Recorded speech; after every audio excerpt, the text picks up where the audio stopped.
कृपा करो दीन के दाते। मेरा गुण आप गुण ना विचारो कोई, माटी का क्या धोपै स्वामी, मानस की गाते ही। जेता जियो पिंड सब तेरा, तू अंतर जामी पुरख भगवान। दासन दास कहे जन नानक, जेहा तू कराए तेहा हम करी बखियान। बेशुमार अथा अगनत तोले, ज्यों बुलावो त्यों नानक दास बोले। ज्यों बुलावो त्यों नानक दास बोले। जुग जुग टल चबर छतर तख्त दे मालिक ਸਾਹਿਬ ਸ੍ਰੀ ਗੁਰੂ ਗ੍ਰੰਥ ਸਾਹਿਬ ਜੀ ਮਹਾਰਾਜ, ਤਿਨਾਂ ਦੇ ਪਵਿੱਤਰ ਚਰਨਾਂ ਵਿੱਚ ਮਹਾਨ ਪੁਰਸ਼ਾਂ ਦੀ ਚਰਨ ਛੋਹ ਪ੍ਰਾਪਤ ਕਰਕੇ ਪਵਿੱਤਰ ਹੋਈ ਧਰਤੀ 'ਤੇ ਉਹਨਾਂ ਦੇ ਪਵਿੱਤਰ ਅਸਥਾਨ 'ਤੇ ਸੰਗਰਾਂਦ ਦਾ ਪਵਿੱਤਰ ਦਿਹਾੜਾ ਮਨਾਉਣ ਵਾਸਤੇ ਇਕੱਤਰ ਹੋਈ ਸਾਧ ਸੰਗਤ ਆਪਣੇ ਜੀਵਨ ਦੇ ਕੀਮਤੀ ਸਵਾਸਾਂ ਨੂੰ ਸਫਲਾ ਕਰਨ ਦਾ, ਕੀਮਤੀ ਬਣਾਉਣ ਦਾ ਸੁਭਾਗ ਸਮਾਂ ਪ੍ਰਾਪਤ ਹੋਇਆ ਹੈ। ਜੀਵਨ ਦੇ ਵਿੱਚ ਅਨੇਕਾਂ ਉਤਰਾਅ ਚੜ੍ਹਾਅ ਮਨੁੱਖ ਨੂੰ ਆਉਂਦੇ ਨੇ। ਉਹਨਾਂ ਦੇ ਵਿੱਚ ਹੀ ਲੰਘਦਿਆਂ ਹੋਇਆਂ ਮਨੁੱਖ ਆਪਣੇ ਸੁੱਖ ਦੀ ਪ੍ਰਾਪਤੀ ਵਾਸਤੇ ਦਿਨ ਰਾਤ ਮਨੁੱਖ ਦੀ ਦੌੜ ਲੱਗੀ ਰਹਿੰਦੀ ਹੈ। ਆਪਣੇ ਸੰਸਾਰਿਕ ਸੁੱਖਾਂ ਦੀ ਪ੍ਰਾਪਤੀ ਵਾਸਤੇ ਮਨੁੱਖ ਦੀ ਦੌੜ ਹੈ। ਮਨ ਦੀ ਸ਼ਾਂਤੀ ਪ੍ਰਾਪਤ ਹੋ ਜਾਣੀ ਹੋਰ ਗੱਲ ਹੈ, ਸੰਸਾਰਿਕ ਪਦਾਰਥ ਪ੍ਰਾਪਤ ਹੋ ਜਾਣੇ ਇਹ ਬਹੁਤ ਦੁਨੀਆ ਨੂੰ ਪ੍ਰਾਪਤ ਨੇ, ਰਾਜਿਆਂ ਨੂੰ ਪ੍ਰਾਪਤ ਨੇ, ਅਮੀਰ ਲੋਕਾਂ ਨੂੰ ਪ੍ਰਾਪਤ ਨੇ। ਸੰਸਾਰੀ ਸੁੱਖਾਂ ਦੀ ਪ੍ਰਾਪਤੀ ਵੀ ਬਹੁਤ ਦੁਨੀਆ ਨੂੰ ਹੈ। ਅਗਰ ਕਿਸੇ ਦਾ ਮਨ ਸ਼ਾਂਤ ਨਹੀਂ, ਮਨ ਦੀ ਸ਼ਾਂਤੀ ਨਹੀਂ ਹੈ, ਉਹ ਸੰਸਾਰੀ ਪਦਾਰਥ ਕਿਸੇ ਕੰਮ ਨਹੀਂ ਆਉਂਦੇ, ਉਹ ਮਨੁੱਖ ਨੂੰ ਚੰਗੇ ਨਹੀਂ ਲੱਗਦੇ। ਪਦਾਰਥਾਂ ਦੀ ਪ੍ਰਾਪਤੀ ਹੋ ਜਾਣੀ ਹੋਰ ਗੱਲ ਹੈ, ਮਨ ਦੀ ਸ਼ਾਂਤੀ ਪ੍ਰਾਪਤ ਹੋ ਜਾਣੀ ਉਹ ਮਨੁੱਖ ਦੀ ਹੋਰ ਗੱਲ ਹੈ। ਬਹੁਤ ਸਾਰੇ ਮਨੁੱਖਾਂ ਨੂੰ ਇਸ ਗੱਲ ਦੀ ਮਨ ਦੇ ਅੰਦਰ ਸੋਚ ਹੈ, ਅਗਰ ਮੇਰੇ ਕੋਲ ਧਨ ਹੋ ਜਾਵੇ ਮੈਨੂੰ ਸੁੱਖ ਪ੍ਰਾਪਤ ਹੋ ਜਾਣਗੇ, ਆਗਿਆਕਾਰੀ ਔਲਾਦ ਮਿਲ ਜਾਵੇ ਸੁੱਖ ਪ੍ਰਾਪਤ ਹੋ ਜਾਣਗੇ, ਅਤੇ ਮਨ ਇੱਛਤ ਪਦਾਰਥ ਪ੍ਰਾਪਤ ਹੋ ਜਾਣ, ਸੁੱਖ ਪ੍ਰਾਪਤ ਹੋ ਜਾਣਗੇ। ਜਿਨ੍ਹਾਂ ਨੂੰ ਇਹਨਾਂ ਦੀ ਪ੍ਰਾਪਤੀ ਹੈ ਉਹਨਾਂ ਨੂੰ ਪੁੱਛੋ, ਭਾਈ ਤੁਸੀਂ ਸੁਖੀ ਹੋ? ਵੱਡੇ ਵੱਡੇ ਰਾਜੇ ਜਿਨ੍ਹਾਂ ਦੇ ਕੋਲ ਸਾਰੇ ਸੁੱਖ ਸਨ, ਉਹ ਸਾਰਿਆਂ ਸੁੱਖਾਂ ਨੂੰ ਛੱਡ ਕੇ, ਰਾਜ ਛੱਡ ਕੇ ਮਹਾਂਪੁਰਸ਼ਾਂ ਦੀ ਸ਼ਰਨ ਵਿੱਚ ਗਏ। ਉਹਨਾਂ ਕੋਲ ਕਿਸੇ ਵਸਤੂ ਦੀ ਕਮੀ ਨਹੀਂ ਸੀ, ਕੇਵਲ ਕਿਸੇ ਵਸਤੂ ਦੀ ਕਮੀ ਸੀ ਤਾਂ ਮਨ ਦੀ ਸ਼ਾਂਤੀ ਪ੍ਰਾਪਤ ਕਰਨੀ ਇਹ ਬਹੁਤ ਵੱਡੀ ਗੱਲ ਹੈ। ਮਨ ਸ਼ਾਂਤ ਹੋ ਜਾਣਾ, ਮਨ ਦੇ ਵਿੱਚ ਉਤਰਾਅ ਚੜ੍ਹਾਅ ਖਤਮ ਹੋ ਜਾਣੇ, ਮਨ ਸਬਰ ਸੰਤੋਖ ਵਿੱਚ ਆ ਜਾਣਾ, ਮਨ ਦਾ ਟਿਕਾਊ ਹੋ ਜਾਣਾ,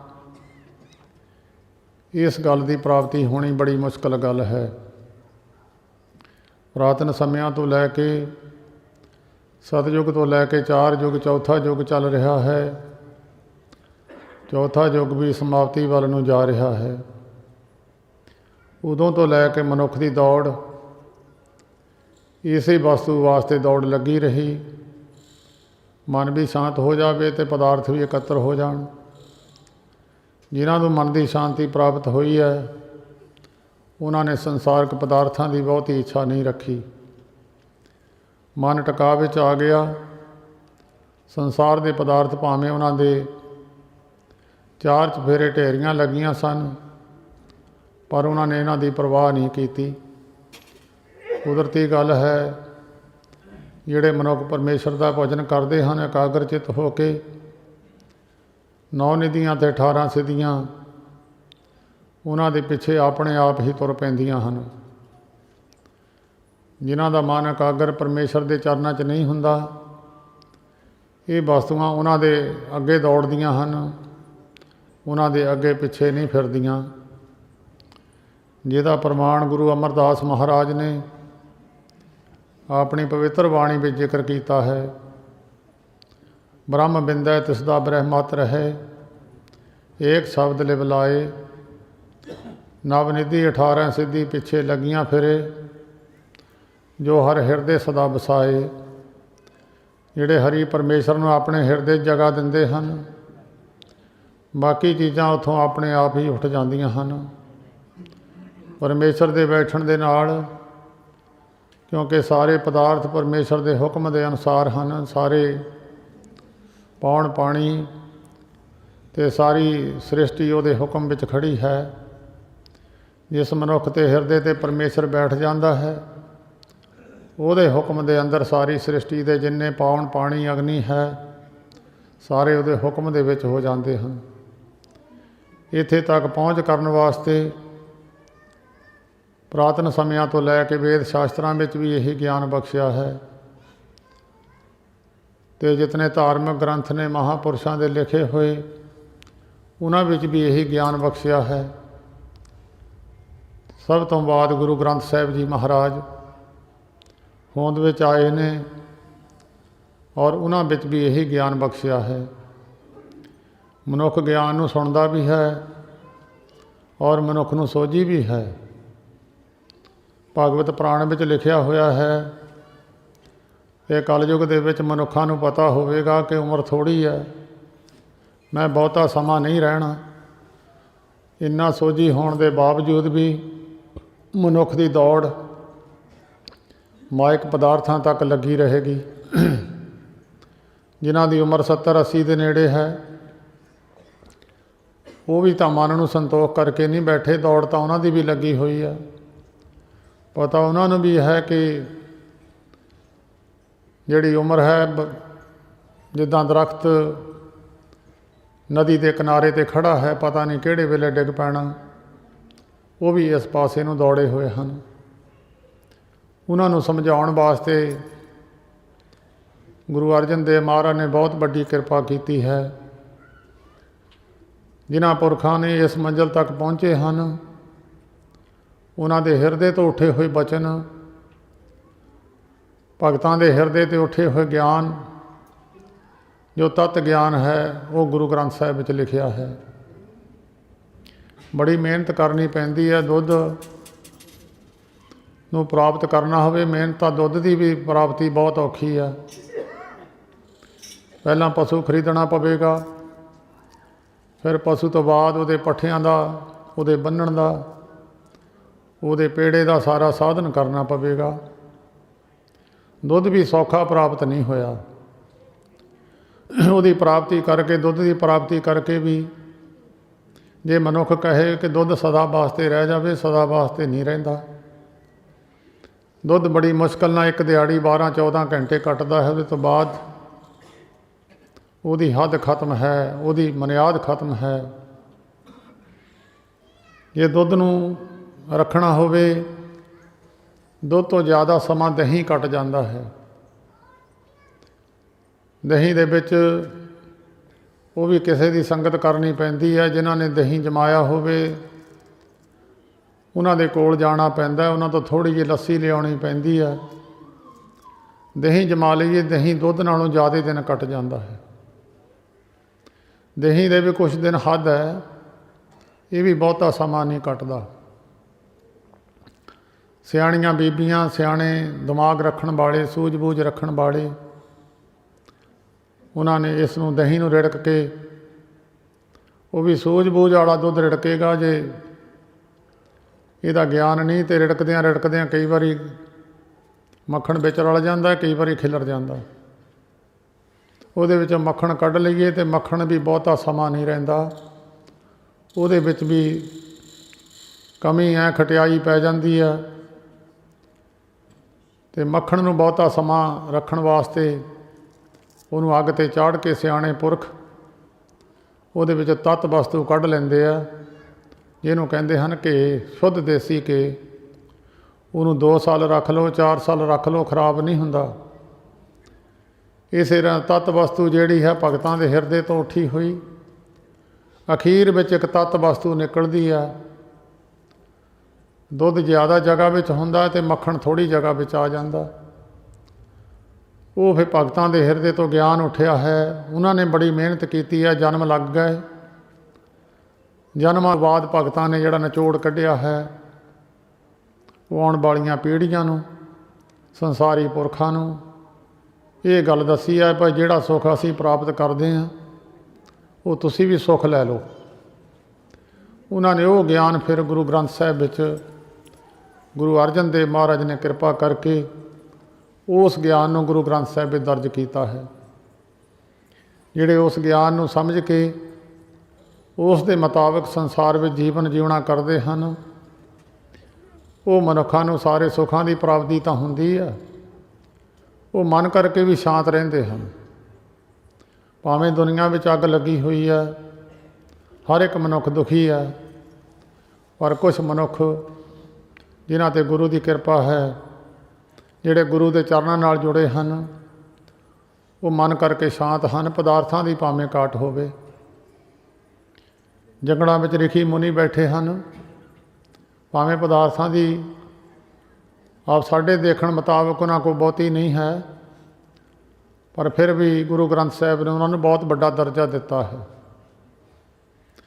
ਇੱਕ ਕੱਖਾਂ ਕਾਨਿਆਂ ਦੀ ਛੰਨ ਵਿੱਚ ਬਹਿ ਜਾਣਾ, ਕੱਚੀ ਛੰਨ ਵਿੱਚ ਬਹਿ ਜਾਣਾ, ਵਧੀਆ ਪਦਾਰਥ ਨਾ ਹੋਣੇ, ਦੁਨੀਆ ਵਿੱਚ ਸਤਿਕਾਰ ਦਾ ਜਗ੍ਹਾ ਨਾ ਹੋਵੇ, ਕੋਈ ਉਹਨਾਂ ਦੀ ਰਿਸ਼ਤੇਦਾਰੀ ਮਿੱਤਰ ਨਾਤੇ ਨਾ ਹੋਣ, ਅਤੇ ਫਿਰ ਵੀ ਉਹਨਾਂ ਪੁਰਖਾਂ ਨੂੰ ਉੱਚਾ ਦਰਜਾ ਗੁਰਬਾਣੀ ਨੇ ਦਿੱਤਾ ਹੈ।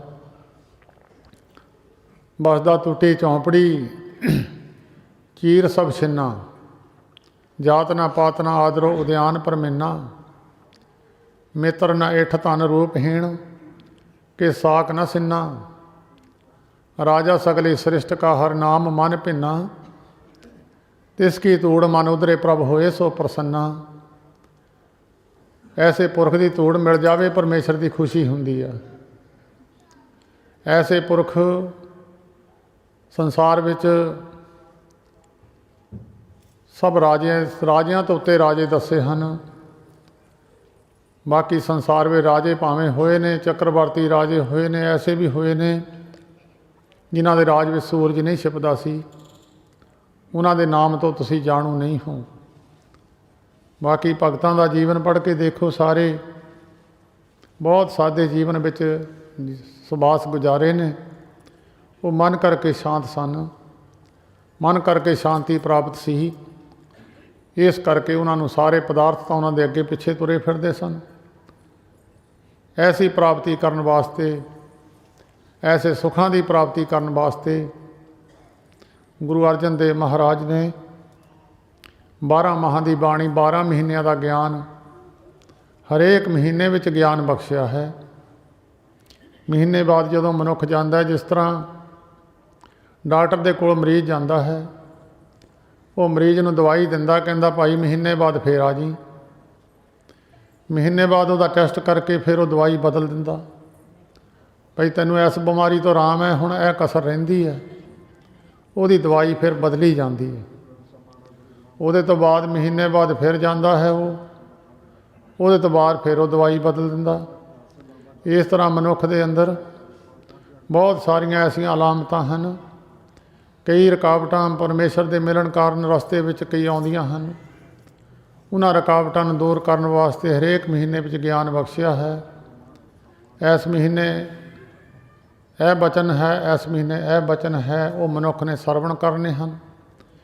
ਮੈਂ ਕਿੱਥੇ ਚੱਲਿਆ ਹਾਂ, ਕਿੱਥੇ ਨਹੀਂ ਚੱਲਿਆ, ਕਿੱਥੇ ਤੱਕ ਮੇਰੀ ਪਹੁੰਚ ਹੈ, ਕਿੱਥੇ ਤੱਕ ਨਹੀਂ ਪਹੁੰਚ।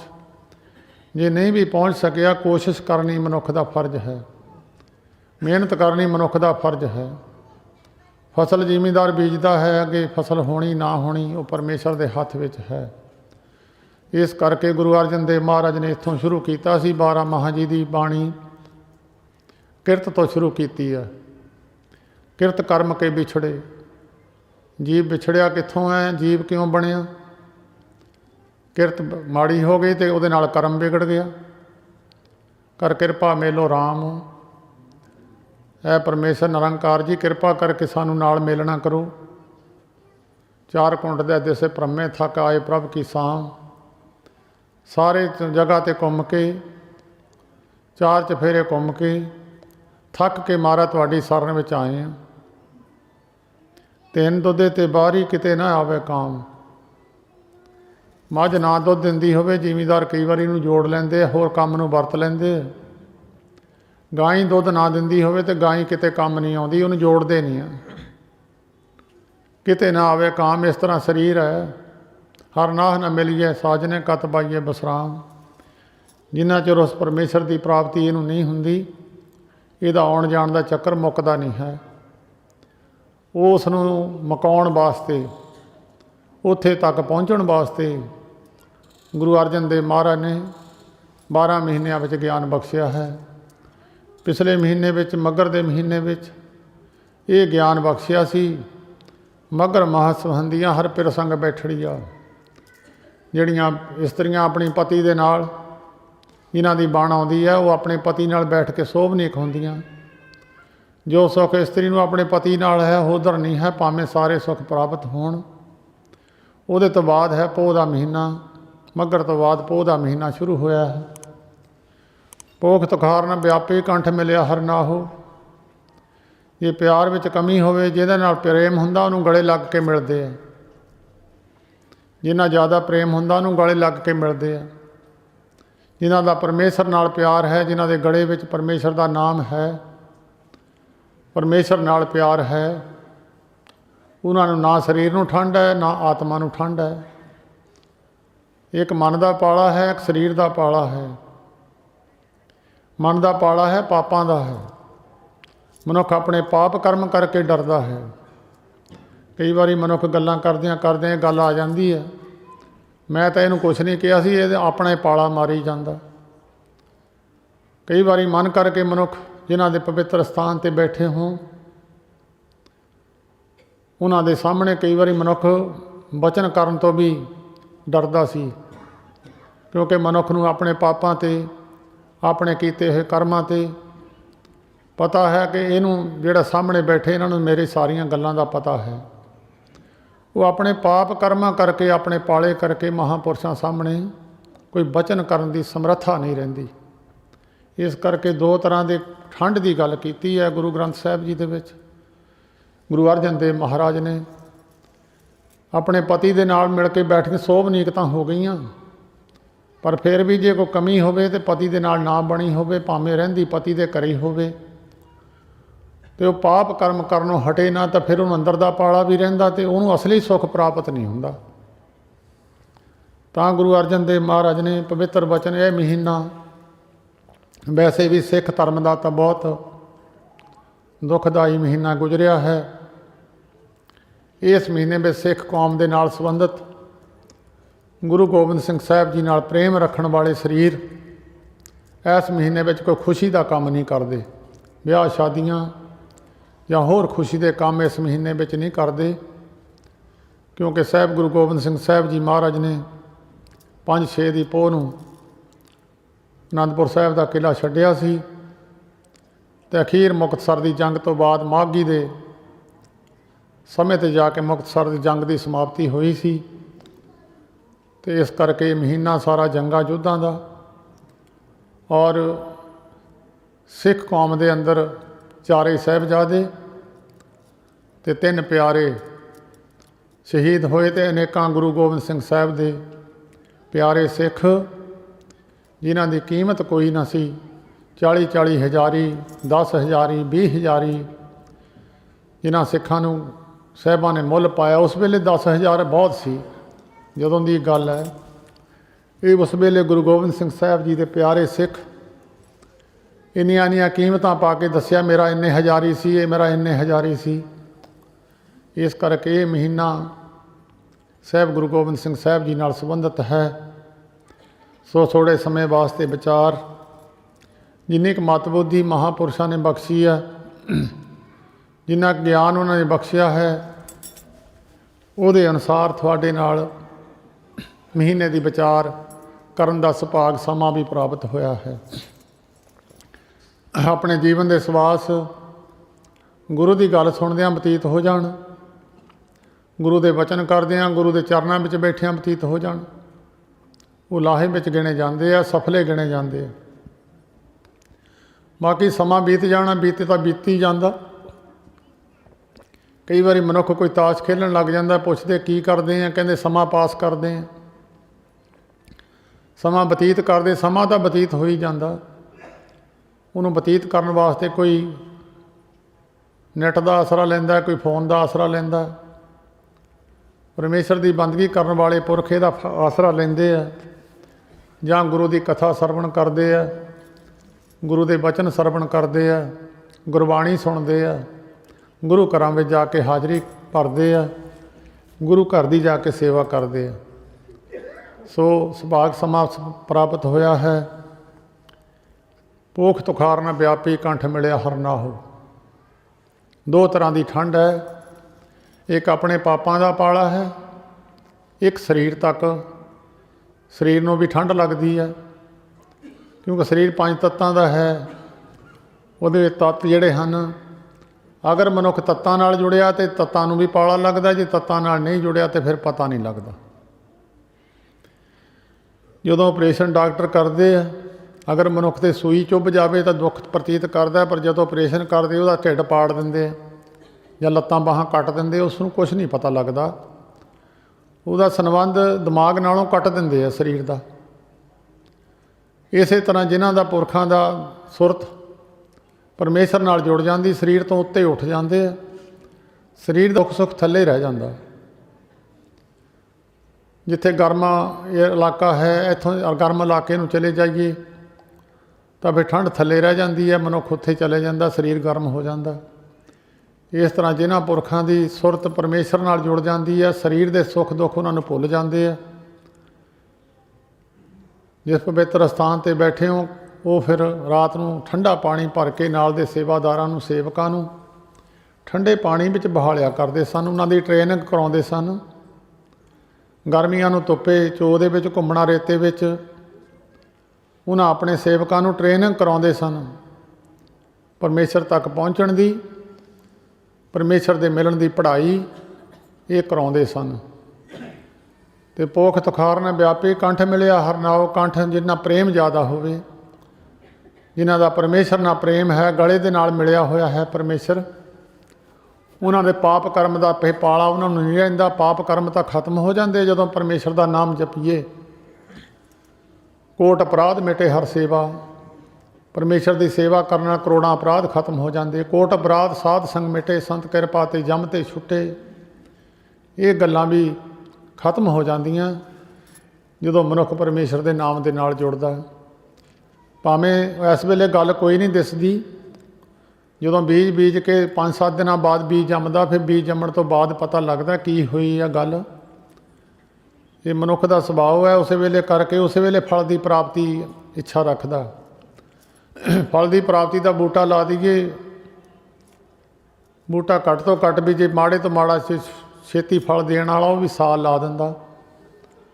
कुछ समा लग जाता बीज के उन्होंने वढ़ण वास्ते। जिन्हां ने पिछले समय में बीज बीजे सन चंगे, वो हुण सुख भोगते हैं। जिन्हां ने माड़े बीज बीज दिते वो दुख भोगते हैं। अपने शरीर के अंदर बीज बीजे जाते हैं। जे दुखों के बीज बीजे तो मनुख नूं शरीर के अंदरों ही दुख पैदा हो जाता। किसी के फोड़ा फिणसी, किसी को कोई होर बीमारी, कई तरह दी बीमारियां शरीर के अंदर ने बीज माड़े बीजे हुए हैं। जिन्हां ने चंगे बीज बीजे आ सुख भी लै रहे हैं।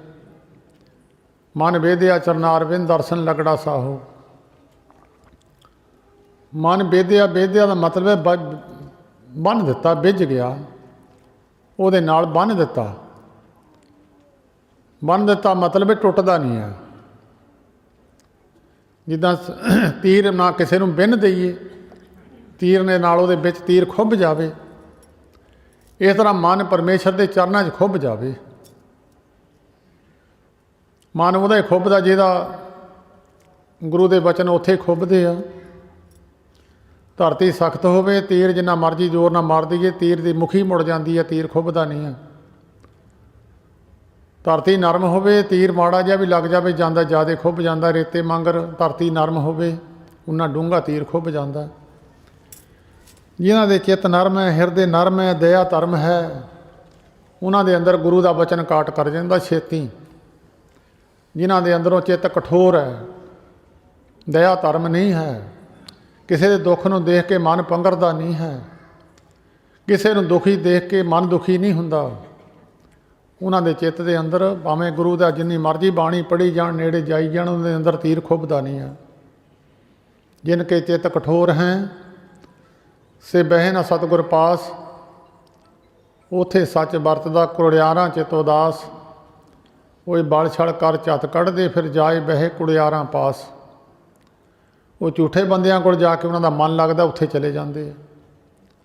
ਤਾਂ ਸਤਿਗੁਰੂ ਜੀ ਕਹਿੰਦੇ ਮਨ ਬੇਧਿਆ ਚਰਨਾਰ ਬਿੰਦ, ਦਰਸ਼ਨ ਲਗੜਾ ਸਾਹੂ। ਉਹਨਾਂ ਦੀ ਇੱਕ ਨਿਸ਼ਾਨੀ ਹੈ, ਜਿਨ੍ਹਾਂ ਦੇ ਗਲੇ ਨਾਲ ਪਰਮੇਸ਼ਰ ਮਿਲਿਆ ਹੋਇਆ, ਉਹਨਾਂ ਦੀ ਇੱਕ ਨਿਸ਼ਾਨੀ ਹੈ। ਉਹਨਾਂ ਦੇ ਅੰਦਰ ਦਰਸ਼ਨਾਂ ਦੀ ਪਿਆਸ ਲੱਗੀ ਰਹਿੰਦੀ ਹੈ, ਹਰ ਵੇਲੇ ਉਹਨੂੰ ਦਰਸ਼ਨਾਂ ਦੀ ਇੱਛਾ ਰੱਖ ਕੇ ਬੈਠੇ ਰਹਿੰਦੇ ਆ।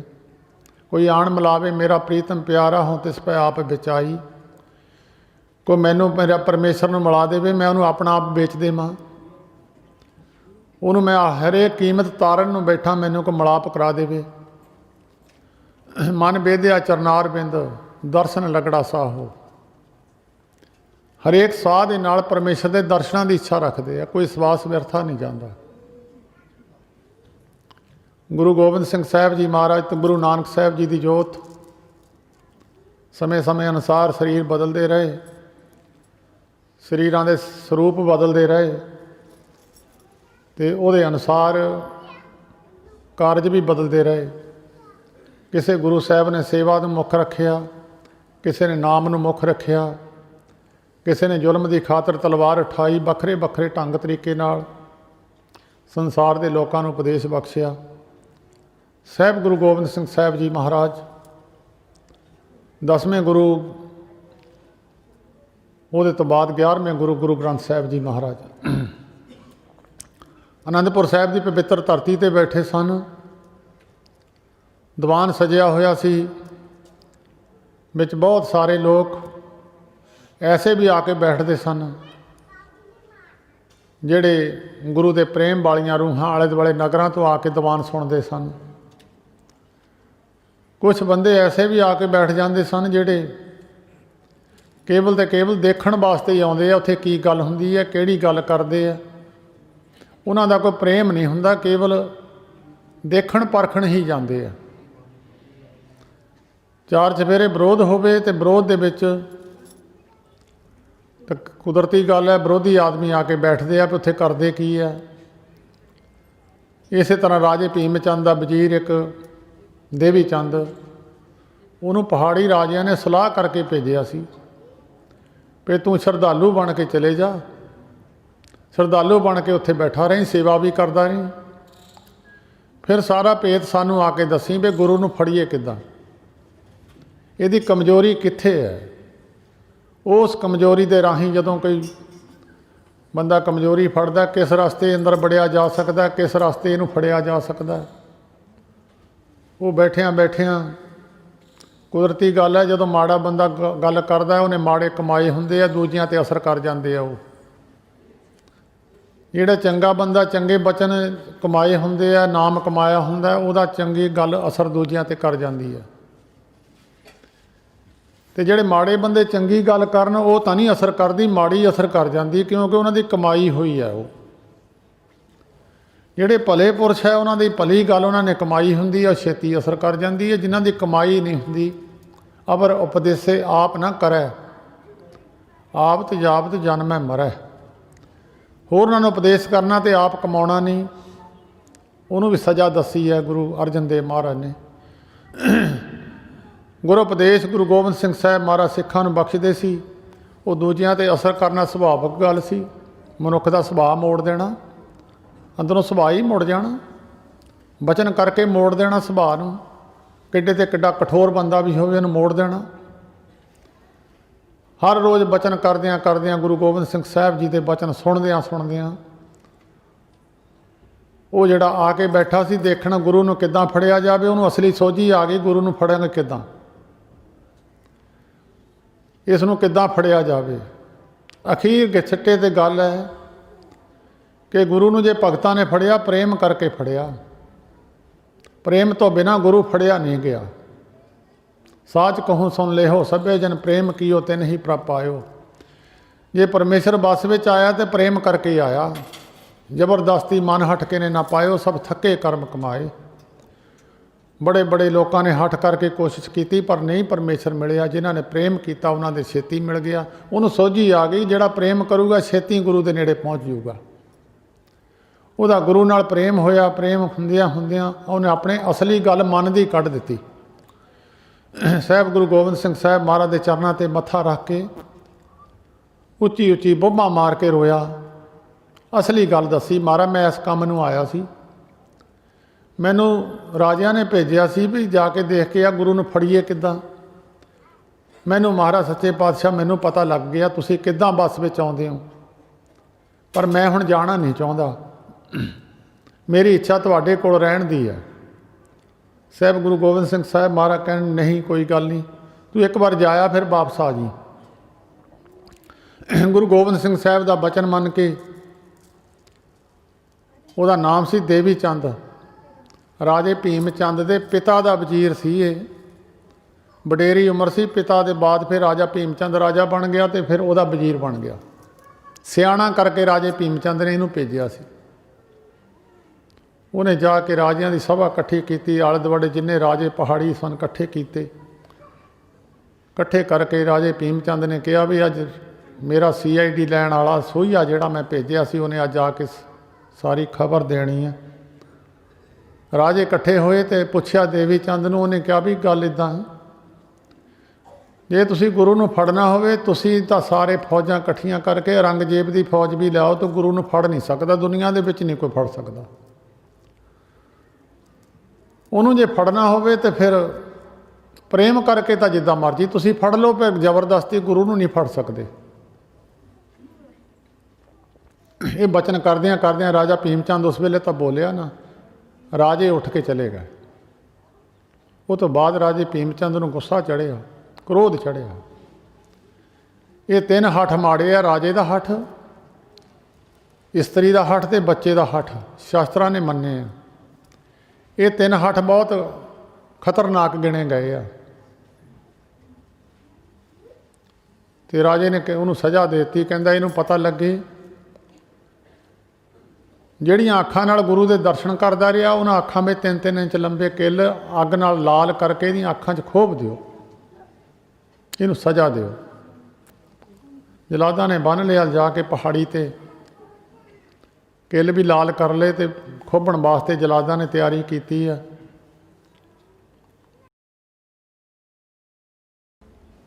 ਕਿਉਂਕਿ ਕਿਸੇ ਟਾਈਮ ਜਲਾਦ ਉਹਦੇ ਹੁਕਮ ਵਿੱਚ ਚੱਲਦੇ ਸੀ। ਅੱਜ ਜਲਾਦਾਂ ਨੂੰ ਹੁਕਮ ਰਾਜੇ ਭੀਮ ਚੰਦ ਦਾ ਮੰਨਣਾ ਪਿਆ।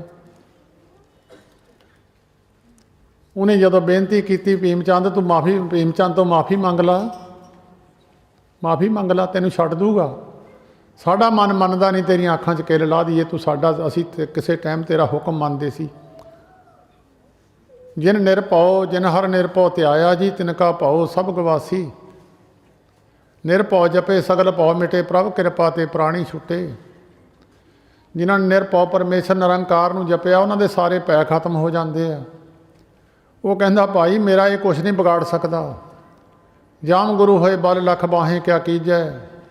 ਅਗਰ ਗੁਰੂ ਕਿਸੇ ਬਲ ਹੋ ਜਾਵੇ ਲੱਖਾਂ ਬਾਹਾਂ ਉਲਰਦੀਆਂ ਹੋਣ ਉਹਦਾ ਕੁਛ ਨਹੀਂ ਵਿਗਾੜ ਸਕਦੇ। ਜੇ ਤੁਹਾਡਾ ਮੇਰੇ ਨਾਲ ਪ੍ਰੇਮ ਹੈ ਤਾਂ ਇੱਕ ਗੱਲ ਕਰੋ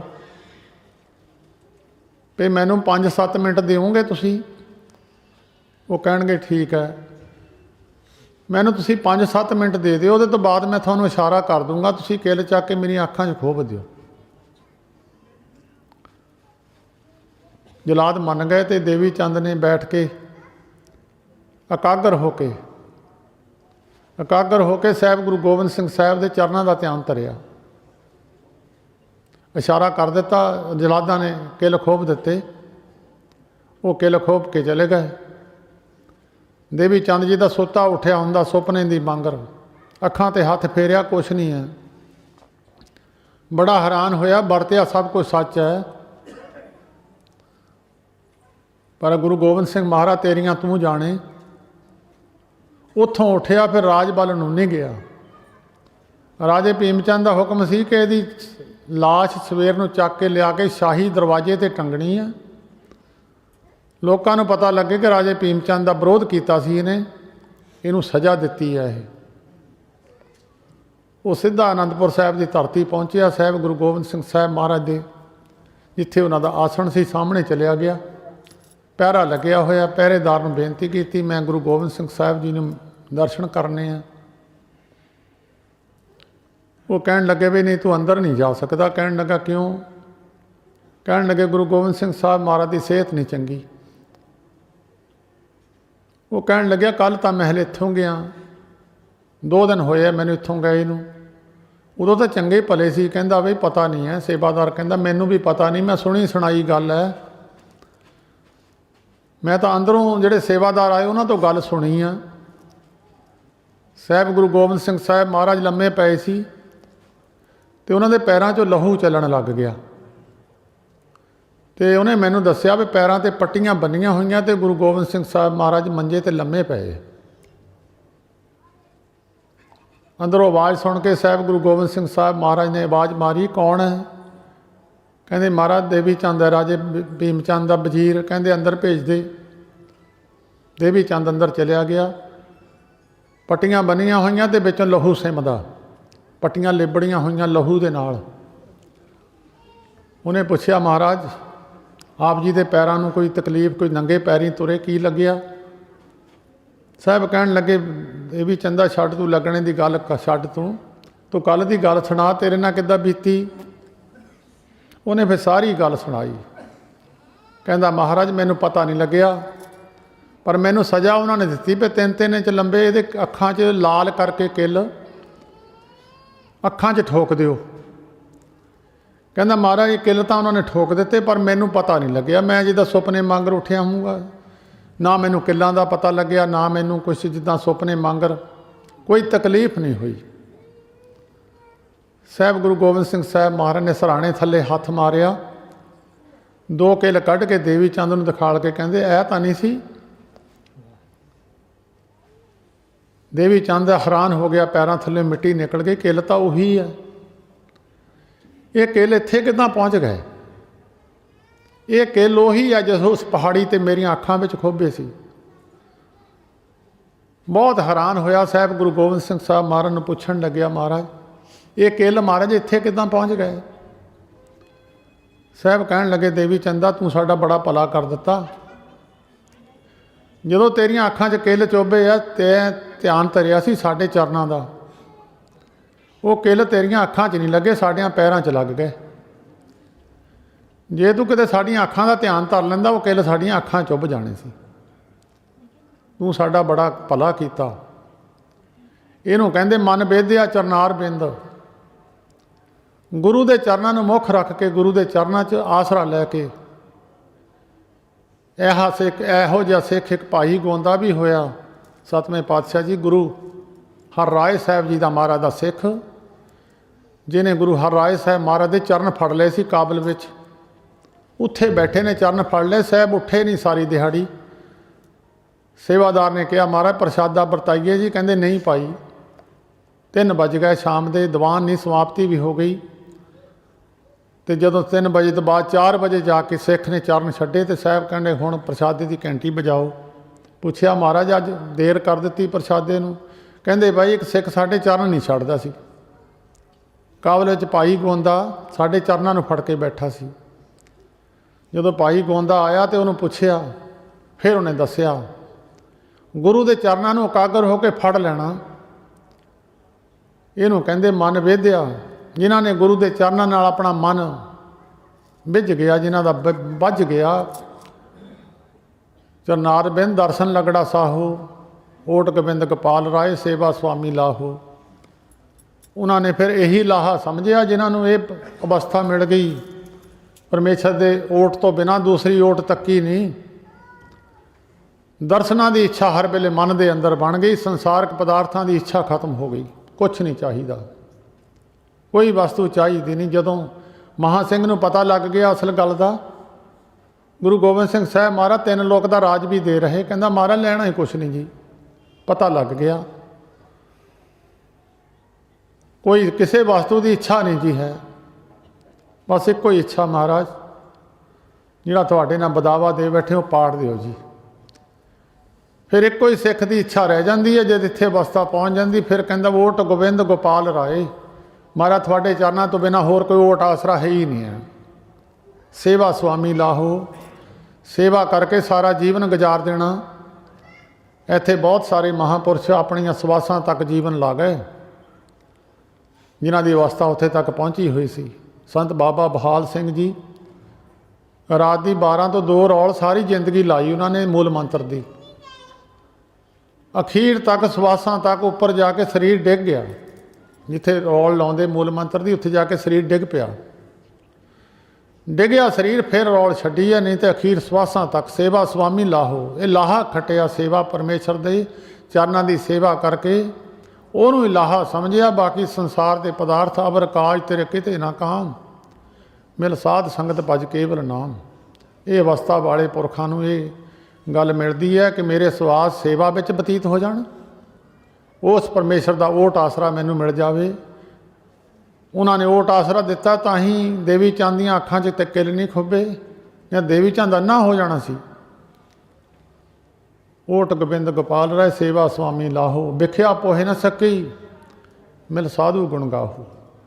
ਜਿਹਨੂੰ ਇਹ ਅਵਸਥਾ ਮਿਲ ਜਾਂਦੀ ਹੈ, ਉਹ ਜਿੱਥੇ ਮਰਜੀ ਬੈਠ ਜਾਣ, ਚੋਰਾਂ 'ਚ ਬੈਠ ਜਾਣ, ਠੱਗਾਂ 'ਚ ਬੈਠ ਜਾਣ, ਸ਼ਰਾਬੀਆਂ 'ਚ ਬਹਿ ਜਾਣ, ਸਮੈਕੀਆਂ 'ਚ ਬਹਿ ਜਾਣ, ਉਹਨਾਂ ਨੂੰ ਇਹ ਗੱਲਾਂ ਸਪਰਸ਼ ਨਹੀਂ ਕਰਦੀਆਂ, ਉਹਨਾਂ ਦੇ ਇਹ ਗੱਲਾਂ ਨੇੜੇ ਨਹੀਂ ਆਉਂਦੀਆਂ। ਵਿਖਿਆ ਪੋਹੇ ਨਾ ਸਕੀ ਮਿਲ ਸਾਧੂ ਗੁਣ ਗਾਹੋ, ਜਿਨ੍ਹਾਂ ਨੂੰ ਸਾਧੂ ਦੀ ਸੰਗਤ ਮਿਲ ਗਈ, ਸਾਧੂ ਦੀ ਸੰਗਤ ਕਰਕੇ ਪਰਮੇਸ਼ਰ ਦੇ ਗੁਣ ਗਾਉਣ ਦਾ ਸਮਾਂ ਪ੍ਰਾਪਤ ਹੋ ਗਿਆ। ਸਾਧੂ ਦੀ ਸੰਗਤ ਕਰਕੇ ਸੰਤ ਜਨਾਂ ਮਿਲ ਹਰ ਜਸ ਗਾਇਓ, ਕੋਟ ਜਨਮ ਕੇ ਦੁੱਖ ਗਵਾਇਓ। ਸੰਤਾਂ ਦੇ ਨਾਲ ਮਿਲ ਕੇ ਹਰੀ ਦਾ ਜਸ ਕਰਨ ਦਾ ਲਾਭ ਇਹ ਹੈ, ਕਰੋੜਾਂ ਜਨਮਾਂ ਦੇ ਦੁੱਖ ਖਤਮ ਹੋ ਜਾਂਦੇ ਆ। ਸਾਧੂ ਨਾਲ ਤੀਰਥ ਯਾਤਰਾ ਨੂੰ ਜਾਈਏ 10 ਗੁਣਾ ਲਾਭ ਹੈ, ਨਹੀਂ ਤਾਂ 1 ਗੁਣਾ ਲਾਭ ਹੈ। ਮਹਾਂਪੁਰਸ਼ਾਂ ਨੇ ਦੱਸਿਆ ਵੀ 10 ਗੁਣਾ ਲਾਭ ਹੈ। ਸੰਤ ਮਹਾਰਾਜ ਜੀ ਕਈ ਵਾਰੀ ਹਜ਼ੂਰ ਸਾਹਿਬ ਨੂੰ ਜਾਇਆ ਕਰਦੇ ਸਨ, ਕਈ ਵਾਰੀ ਹੋਰ ਤੀਰਥਾਂ 'ਤੇ ਸੰਗਤ ਨੂੰ ਨਾਲ ਲੈ ਕੇ ਜਾਇਆ ਕਰਦੇ ਸਨ। ਜਿੰਨਾ ਲਾਭ ਸਾਧੂ ਨੂੰ ਮਿਲਦਾ, ਉਹਦੇ ਨਾਲ ਵਾਲੀ ਸੰਗਤ ਨੂੰ ਕੁਛ ਨਹੀਂ ਕਰਨਾ ਪੈਂਦਾ, ਉਹਨਾਂ ਨੂੰ ਵੈਸੇ ਹੀ ਮਿਲ ਜਾਂਦਾ ਫਲ। ਜਿਹੜੇ ਉਹਦੇ ਨਾਲ ਗਏ ਹੁੰਦੇ ਆ, ਉਹਨਾਂ ਨੂੰ ਵੈਸੇ ਹੀ ਸਤਿਕਾਰ ਮਿਲ ਜਾਂਦਾ। ਵਿਖਿਆ ਪੋਹੇ ਨਾ ਸਕੀ ਮਿਲ ਸਾਧੂ ਗੁਣ ਗਾਹੋ, ਜੈ ਤੇ ਉਪਜੀ ਤੈ ਮੇਰੀ ਸੱਚੀ ਪ੍ਰੀਤ ਸਮਾਹੋ। ਇਹਦਾ ਅਰਥ ਬਹੁਤ ਸਾਰੇ ਅੱਜ ਜ਼ਿਆਦਾ ਜਿਹੜੇ ਪੜ੍ਹ ਗਏ ਆ, ਉਹ ਕਹਿੰਦੇ ਸਾਧੂ ਨੂੰ ਮਿਲਣ ਦੀ ਜ਼ਰੂਰਤ ਨਹੀਂ, ਗੁਰੂ ਗ੍ਰੰਥ ਸਾਹਿਬ ਜੀ ਨੂੰ ਮਿਲ ਲਓ। ਗੁਰਮੁਖੋ ਗੁਰੂ ਗ੍ਰੰਥ ਸਾਹਿਬ ਜੀ ਦੇ ਬਚਨ ਵੀ ਤਾਂ ਮੰਨ ਲਓ, ਜੇ ਗੁਰੂ ਨੂੰ ਮੱਥਾ ਟੇਕਣਾ ਉਹਦੇ ਬਚਨ ਵੀ ਤਾਂ ਮੰਨਣੇ ਪੈਣਗੇ। ਉਹ ਕਹਿੰਦੇ ਜੈ ਤੇ ਉਪਜੀ ਤੈ ਮਿਲੀ, ਇੱਥੋਂ ਤੁਸੀਂ ਆਪਣਾ ਨਾਤਾ ਜੋੜ ਲਓ ਕਿਸੇ ਦੇ ਨਾਲ, ਉੱਪਰ ਜਾ ਕੇ ਉਹਦਾ ਨਾਤਾ ਜੁੜਿਆ ਹੋਇਆ।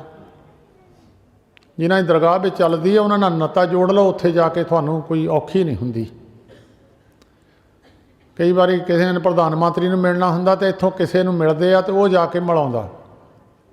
ਜੇ ਤੁਸੀਂ ਸਿੱਧੇ ਚਲੇ ਜਾਓ ਉੱਥੇ ਪੁੱਛਦਾ ਕੋਈ ਨਹੀਂ ਆ। ਸਾਧੂ ਨਾਲ ਪ੍ਰੇਮ ਜੁੜ ਗਿਆ ਤੇ ਰੱਬ ਨਾਲ ਜੁੜ ਗਿਆ। ਰੱਬ ਦਿਆਂ ਬੰਦਿਆਂ ਨਾਲ ਪ੍ਰੇਮ ਕਰ ਲਓ, ਰੱਬ ਨਾਲ ਜੁੜ ਗਿਆ। ਜੇ ਤੁਸੀਂ ਧਰਤੀ 'ਤੇ ਟੁਕੜਾ ਜ਼ਮੀਨ ਦਾ ਖਰੀਦ ਲਓ, 10 ਮਰਲੇ 5 ਮਰਲੇ 2 ਖੇਤ 4 ਖੇਤ, ਉਹਨੂੰ ਭਾਵੇਂ 100 ਮੰਜ਼ਿਲ ਛੱਤ ਲਓ, ਤੁਹਾਨੂੰ ਕੋਈ ਉੱਪਰ ਆਕਾਸ਼ ਤੱਕ ਕੋਈ ਕੁਛ ਨਹੀਂ ਕਹਿੰਦਾ। ਤੁਸੀਂ ਧਰਤੀ ਖਰੀਦੀ ਆ, ਆਕਾਸ਼ ਦੇ ਮਾਲਕ ਤੁਸੀਂ ਆਪੇ ਹੀ ਬਣ ਗਏ।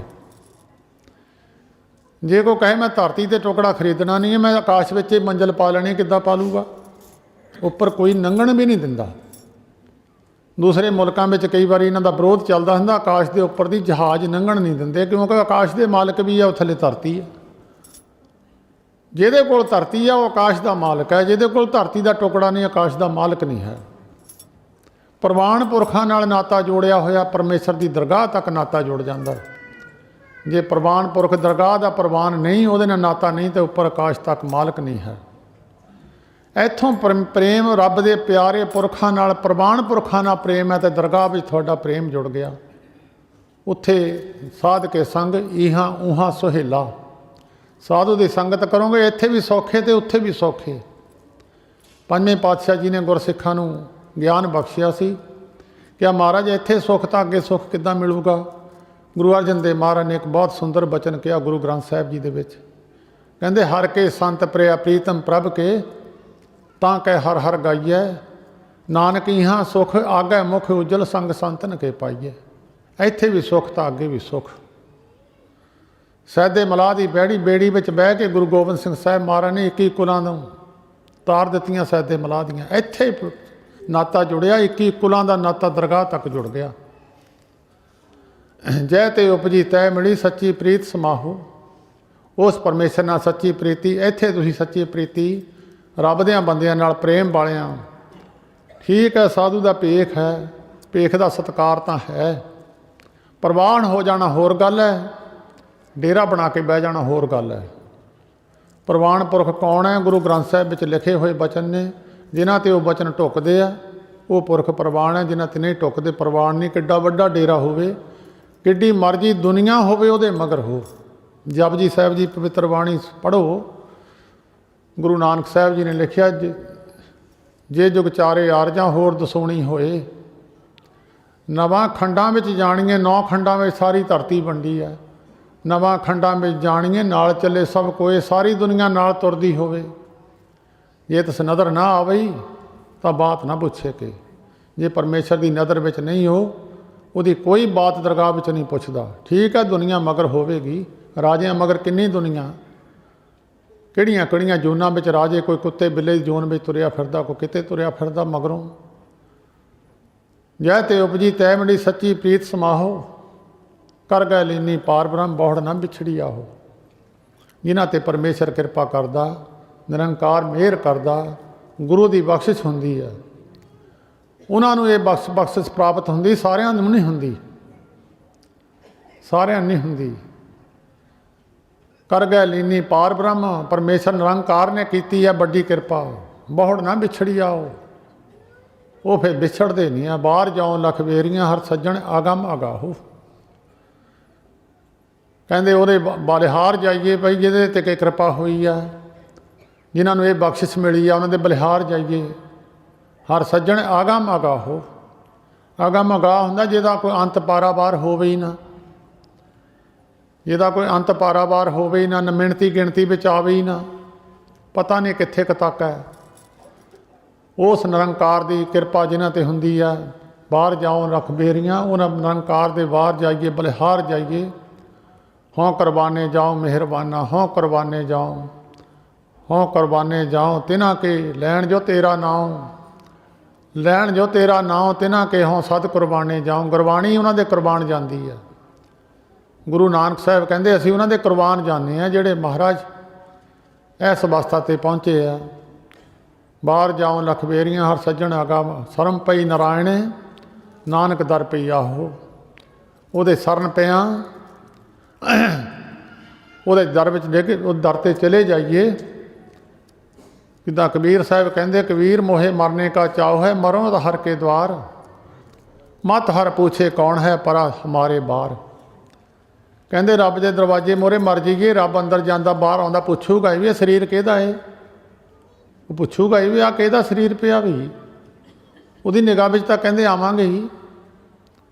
ਕਹਿੰਦੇ ਉਹ ਪਰਮੇਸ਼ਰ ਨੂੰ ਇਸ ਗੱਲ ਦੀ ਸ਼ਰਮ ਹੈ, ਉਹਦੇ ਦਰ 'ਤੇ ਜਿਹੜੇ ਆਏ ਹੋਏ ਆ, ਉਹਦੇ ਦਰ 'ਤੇ ਪਿਆਂ ਦੀ ਸ਼ਰਮ ਕਰਦਾ ਉਹ, ਮੇਰੇ ਦਰਵਾਜ਼ੇ 'ਤੇ ਆਏ ਹੋਏ ਆ।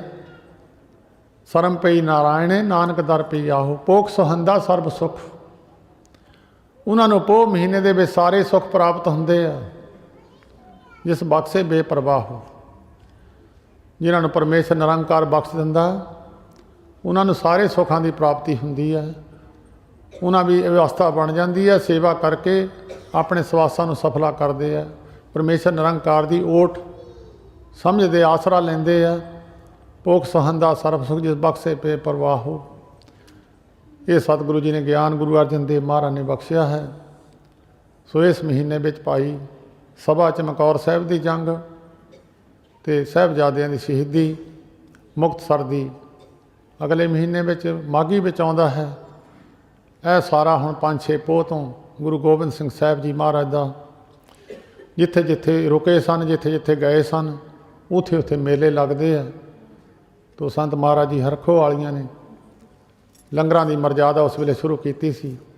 ਹੁਣ ਵੀ ਉਹਨਾਂ ਦੀ ਮਰਜ਼ਾਦਾ ਅਨੁਸਾਰ ਲੰਗਰ ਲੱਗਦੇ ਆ ਉਹਨਾਂ ਜਗ੍ਹਾ 'ਤੇ। ਸੋ ਸਾਰਿਆਂ ਦਾ ਧੰਨਵਾਦ ਹੈ ਜੀ। ਸਤਿਗੁਰੂ ਜੀ ਕਿਰਪਾ ਕਰਨ। ਜਿੰਨੇ ਤੁਸੀਂ ਆਏ ਹੋ ਭਾਈ, ਤਰੱਕੀ ਕਰਿਆ ਕਰੋ, ਕੋਸ਼ਿਸ਼ ਕਰਿਆ ਕਰੋ, ਕੋਸ਼ਿਸ਼ ਕਰਿਆ ਕਰੋ। ਅੱਗੇ ਨਾਲੋਂ ਮਿਹਨਤ ਕਰਕੇ, ਕੋਸ਼ਿਸ਼ ਕਰਕੇ ਅੱਗੇ ਨਾਲੋਂ ਤਰੱਕੀ ਹੋ ਜਾਵੇ। ਜੇ ਸੁਰਤ ਨਹੀਂ ਟਿਕਦੀ, ਕਿਸੇ ਦਾ ਮਨ ਬਾਣੀ ਵਿੱਚ ਨਹੀਂ ਲੱਗਦਾ, ਆ ਕੇ ਵਿਚਾਰ ਕਰਿਆ ਕਰੋ ਵੀ ਕਿੱਥੇ ਖਾਧਾ, ਕੀ ਖਾਧਾ, ਕਿਹੜੀ ਗਲਤੀ ਹੋਈ ਹੈ, ਸੁਰਤ ਟੁੱਟੀ ਕਿਉਂ ਆ, ਕਿਉਂ ਇੱਥੇ ਪਿੱਛੇ ਨੂੰ ਕਿਉਂ ਗਈ ਹੈ। ਫਿਰ ਪਤਾ ਲੱਗ ਜਾਂਦਾ ਵੀ ਜਿਹਦੇ ਖਾ ਕੇ ਆਏ ਉਹਦੇ ਵਿੱਚ ਨੁਕਸ ਸੀ, ਜਾਂ ਖਿਲਾਉਣੇ ਵਾਲਿਆਂ ਵਿੱਚ ਨੁਕਸ ਸੀ, ਜਾਂ ਉਹਦੀ ਕਿਰਤ ਵਿੱਚ ਨੁਕਸ ਸੀ।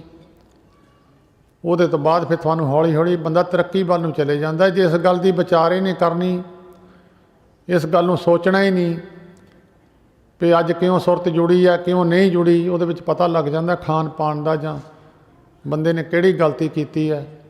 ਉਹਦੇ ਤੋਂ ਅੱਗੇ ਫਿਰ ਤਰੱਕੀ ਹੌਲੀ ਹੌਲੀ ਪਰਮੇਸ਼ਰ ਨਾਲ ਜੁੜਦੇ ਹਾਂ, ਨਾਮ ਜਪਦੇ ਹਾਂ, ਸੇਵਾ ਕਰਦੇ ਹਾਂ, ਮਨੁੱਖ ਤਰੱਕੀ ਵੱਲ ਪਹੁੰਚ ਜਾਂਦਾ।